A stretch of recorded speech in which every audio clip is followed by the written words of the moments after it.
Whoever said cheaters never win lied, because in college football, if you ain't cheating, you're losing.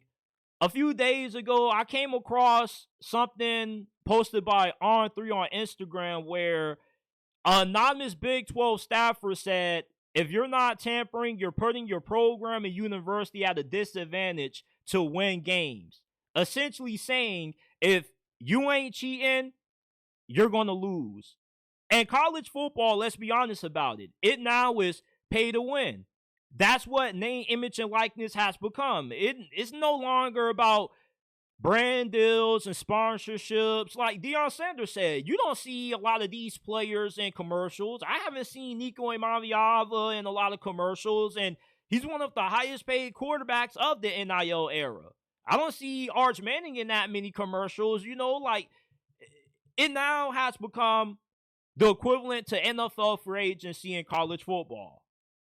And now with Matt Rhule starting to trend along with Steve Sarkisian of not having spring games, so they weren't able to showcase talent for other schools to come and steal their players, it further shows how close we are to college football becoming the new NFL. If you already don't want to say it already, to me, when I watch college football, I'm watching the NFL on Saturdays.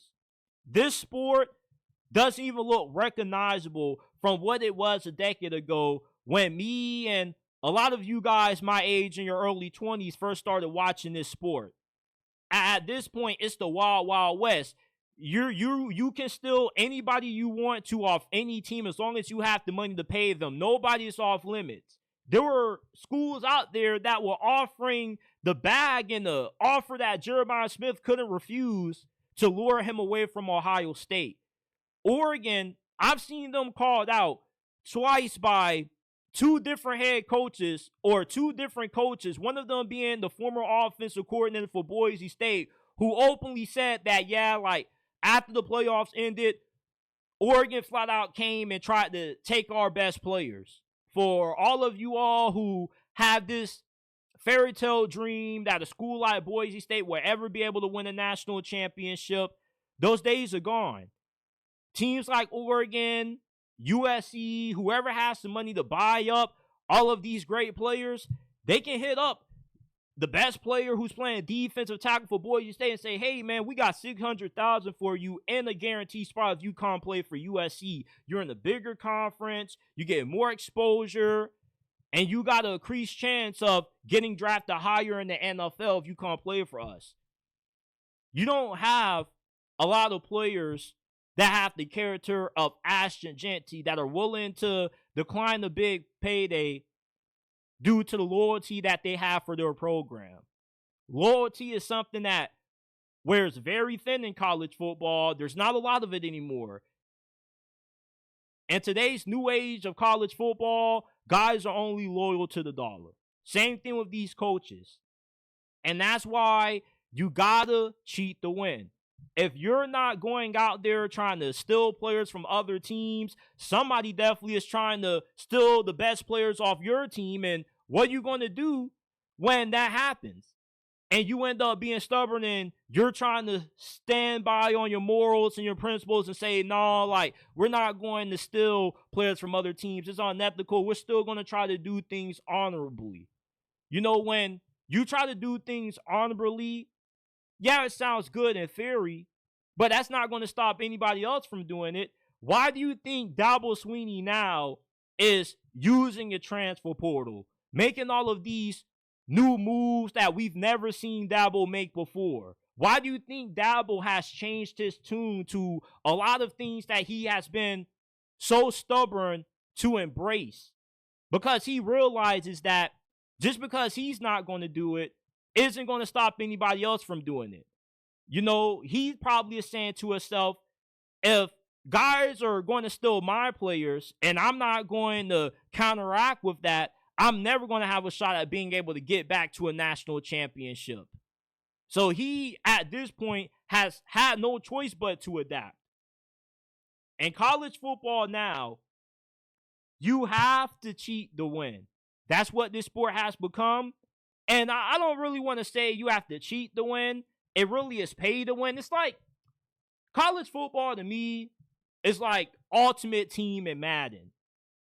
Oregon, Ohio State, they're going in the transfer portal. They're going to high school recruiting, and they're buying up all of the best players. They're trying to build a team of all of the best cards possible to increase their chances of being able to win, which makes it a lot harder for schools that are in conferences like the ACC or the Big 12 to compete on the same level as these Big 10 and SEC schools, because the bankroll continues to increase for them. Every single year, they keep getting more and more NIL money. The donors keep pledging more and more money into the program. And that gives them more ammunition to say, you know, if we can't get everybody that we want out of high school and we can't get everybody that we want out of the portal, we're just going to get somebody that we see isn't getting that much playing time or is playing for a smaller school, and we're just going to buy him up. We're going to allow the smaller programs that don't have as much NIL money as us to do the hard work for us. We're going to allow them to get the 2- and 3-star guys that go underneath the radar in recruiting. We're going to allow them to develop them for 2-3 years. And then when these guys blossom into all conference players, we're going to buy them up. And we're instantly going to position ourselves to win a national championship. And we're going to put them at a disadvantage because they don't have the same resources as us, where they can just lose a guy and buy somebody else off somebody else's roster.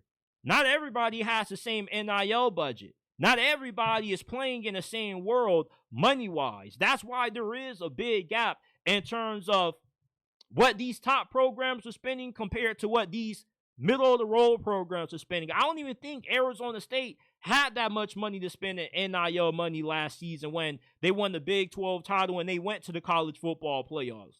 Deion Sanders, he wants more NIL money. It's already tough as it is being able to recruit in some of these places like Colorado and some of these schools like Utah, Oklahoma State in the Big 12. And now you are at a disadvantage money-wise. However, you're going to be able to field a team as good as what Ohio State, Oregon, or Texas put on the field to compete for a national championship.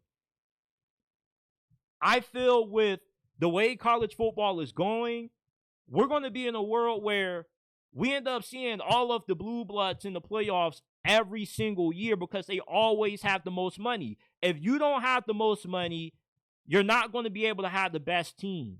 There may be a few teams here or there that are able to overcome talent deficiencies due to great coaching, but what's going to happen after that season ends?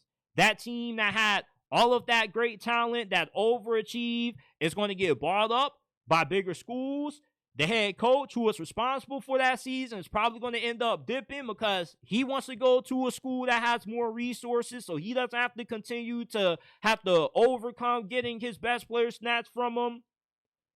College football is not in a good place right now. And the fact that you have to cheat to win further shows why this sport is in such a terrible place.